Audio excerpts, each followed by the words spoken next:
तो क्या एक इंसान की विल पावर, उसकी इच्छा शक्ति, किसी पुराने सदियों पुराने श्राप को हरा सकती है? आज हम एक ऐसी ही कहानी के एक बहुत ही डिफाइनिंग मोमेंट को समझने वाले हैं। एक ऐसा पल जहां एक तलवारबाज ने अपनी किस्मत, अपनी जान, मतलब सब कुछ दांव पर लगा दिया। ये जो शब्द है ना, तुम्हें वो तलवार नहीं चाहिए, वो शापित है। ये सिर्फ एक वार्निंग नहीं है, बल्कि एक ऐसे खतरे का इशारा है जिसने ना जाने कितनों की जान ले ली है। और यहीं से हमारी कहानी का जो असली रहस्य और टेंशन है, वो शुरू होता है। तो कहानी का हीरो है रोरोनोआ ज़ोरो, एक ऐसा तलवारबाज जिसके लिए उसकी तलवारें ही सब कुछ है।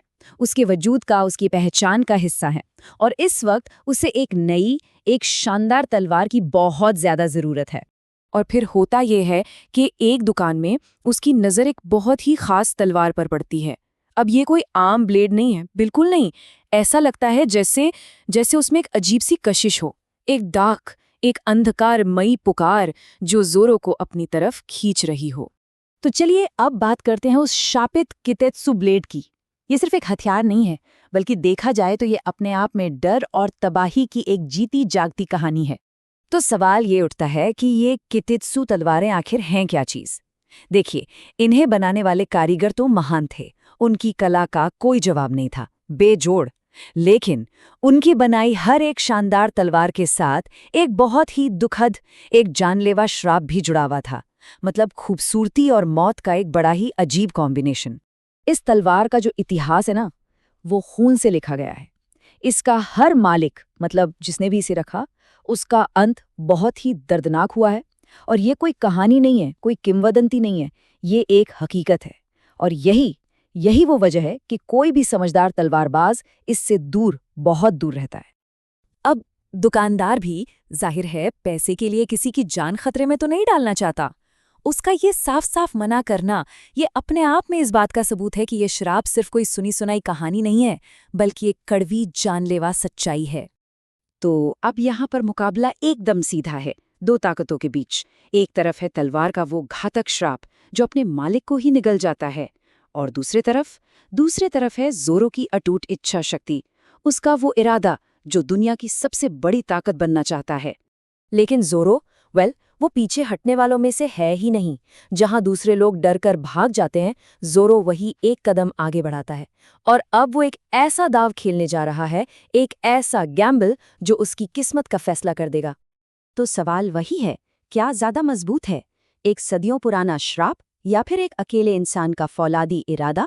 तो ज़ोरो कहता है, क्यों ना हम परखें कि क्या ज्यादा मजबूत है, मेरी इच्छा शक्ति या तलवार का श्राप। इन शब्दों को सुनिए, इसमें ज़ोरो का जो अटूट आत्मविश्वास है वो साफ झलकता है। वो डर नहीं रहा है, बिल्कुल नहीं।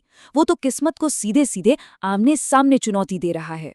और उसकी परीक्षा, अरे वो तो एकदम हैरान कर देने वाली है। वो क्या करता है, वो अपनी बांह दांव पर लगाता है, उस शापित ब्लेड को हवा में उछालता है और अपनी किस्मत को, अपनी बांह को ठीक उसके धारदार रास्ते के नीचे रख देता है। सोचिए, हर पल के साथ तनाव बढ़ रहा है, धड़कनें तेज हो रही हैं। और अब वो पल आता है जो सब कुछ तय कर देगा। इच्छा शक्ति की जीत होगी या श्राप की? ये ज़ोरो के लिए एक निर्णायक पल है, एक ऐसा पल जो उसके कैरेक्टर को हमेशा के लिए डिफाइन कर देगा।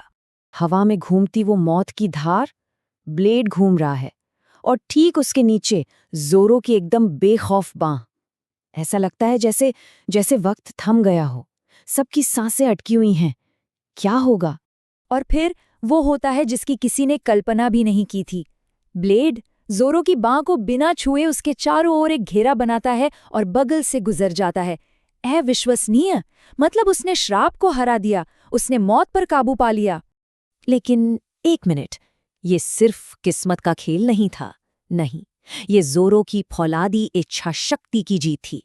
उसने सिर्फ श्राप पर काबू ही नहीं पाया, बल्कि उसने उस तलवार का सम्मान भी जीता। तलवार ने उसे अपना मालिक चुन लिया था। बस ये एक पल, इसी एक पल ने ज़ोरो को हमेशा के लिए डिफाइन कर दिया। ये उसकी ताकत का, उसके खुद पर अटूट विश्वास का सबसे बड़ा और सबसे सच्चा सबूत था। इससे बड़ा कुछ नहीं। तो आखिर में एक सवाल तो उठता ही है, क्या कोई चीज सच में शापित होती है, या फिर वो सिर्फ हमारी ताकत की, हमारे इरादों की एक परीक्षा होती है? शायद हमारे जीवन की जो सबसे बड़ी बाधाएं होती है ना, वो भी हमारी अपनी इच्छा शक्ति को परखने का ही एक मौका होती हैं। इस पर जरूर सोचिएगा।